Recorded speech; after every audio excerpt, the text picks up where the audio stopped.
আমার হাতের এই হায়দ্রাবাদি বিরিয়ানিটা আমার হাজবেন্ড অনেক পছন্দ করে, তো অনেকদিন পরে আজকে বাসায় রান্না করলাম। এই হায়দ্রাবাদি বিরিয়ানিটা আমি এত সহজভাবে রান্না করি, যারা জীবনে রান্নাঘরের আশেপাশেও জানে তারাও কিন্তু রান্নার পারবো। আর এটা রান্না করতেও কিন্তু অনেক কম সময় লাগে। তো চলো গাইস, এখন আমরা আমাদের সহজ সরল রেসিপিতে ফিরে যাই। পারো কিন্তু এখানে আমি বাসমতি চাল নিছি, এই বীর মজা হয়। তো এখানে আমি চালটা ভালোভাবে পরিষ্কার পরিচ্ছন্ন করে 2-3 বার ধুয়ে নিমু। ভালোভাবে ক্লিন করে ধোয়ার পরে এখানে আমি 1 ঘন্টা লেগা চালটা ভিজা রেখে, তোমরা কাচ্চি রান্না করো অথবা বিরিয়ানি, চালটা কিন্তু 1 ঘন্টা আগে ভিজা রাখা সুন্দর ঝরঝরা হইব। তো এখানে আমি 4টা মুরগির মাংস নিয়ে নিছি, 6 পিস নিয়ে নিছি। মুরগির মাংস কইলে কেমন জানি হুনা যায়, চিকেন গুলো একটু বড়, তো আমি চিকেনই বলি গাইস। তো চিকেনের পিস গুলো একটু বড় বড় করে নেবা, জানি মশলাটা ভালোভাবে পৌঁছায়। তো চিকেনটা আমি এখানে কাটটা কুটিয়া জরা রাখুম। আরেক সাইডে করে আমি এখানে পেঁয়াজ বেরেস্তা করে লইতাছি, ভালোভাবে পেঁয়াজটা বেরেস্তা করে নিবা, বুঝছো? তো রান্না করে দিচ্ছি, তোমরা চাইলে অর্ডার করতে পারো।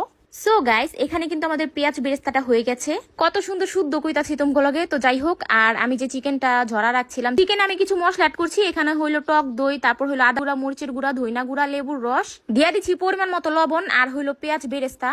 আর হায়দ্রাবাদের বিরিয়ানির মশলা এটা হলো আমি ওই যে রাধুনির বিরিয়ানি মশলার যে প্যাকেটটা থাকে ওইটা কিনে আনছি।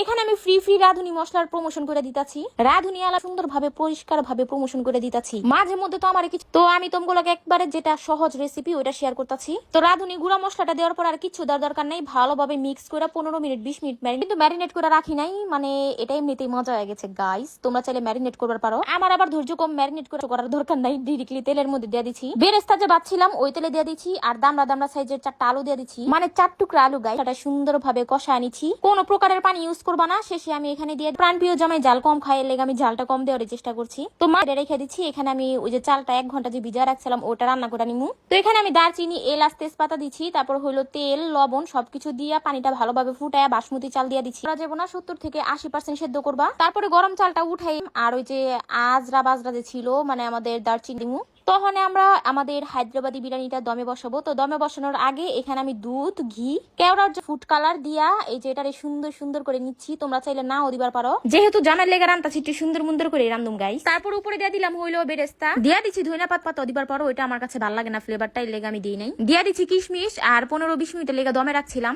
যেহেতু আমাদের চালটা মাংসটা আগে থেকে রান্না করা, এর লেগে বেশি দমে দেওয়ার দরকার নাই। জাস্ট তোমরা দেখো গাইস, সুন্দর হইছে।